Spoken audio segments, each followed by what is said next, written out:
Hi friends, welcome back to Sahana vlog. இன்றைக்கி ஒரு சூப்பரான லஞ்ச் வீடியோ தாங்க பார்க்க போகிறோம். அதுக்கு முன்னாடி துணியை ஊற வச்சு அதுக்கப்புறம் வாஷிங் மிஷினில் போட்டு துவைச்சி காய போட்டுட்டாங்க. அதுக்கப்புறம் பார்த்திங்கன்னா எங்கள் பூனைக்குட்டி ரொம்ப பசியாக இருந்ததுனால சாப்பாடு வச்சதுக்கப்புறம் எனக்கு டீ குடிக்கணும் போல் இருந்துச்சு. அதனால் பசும்பாலை காய்ச்சி ஒரு டம்ளர் டீ போட்டு குடிச்சதுக்கப்புறம் புளியை ஊற வச்சு நல்லா கரைச்சி எடுத்து வச்சுக்கிட்டாங்க. அதுக்கப்புறம் பார்த்திங்கன்னா 3 ஸ்பூன் மிளகாய் பொடி, 2 ஸ்பூன் மல்லிப்பொடி, அதுக்கப்புறம் 1 ஸ்பூன் மஞ்சள் பொடி சேர்த்து நல்லா கரைச்சி எடுத்து வச்சுக்கிட்டேன் புளி தண்ணியில்.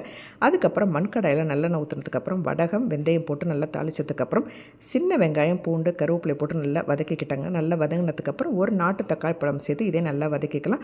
தேவையான உப்பு சேர்த்துக்கலாங்க. நல்லா வதக்கினதுக்கப்புறம் நம்ம கரைச்சி வச்சுருந்தா புளி தண்ணியை இது கூட சேர்த்துக்கலாங்க. சேர்த்து நல்லா ஒரு 10 நிமிஷம் மட்டும் கொதிச்சா போதும்.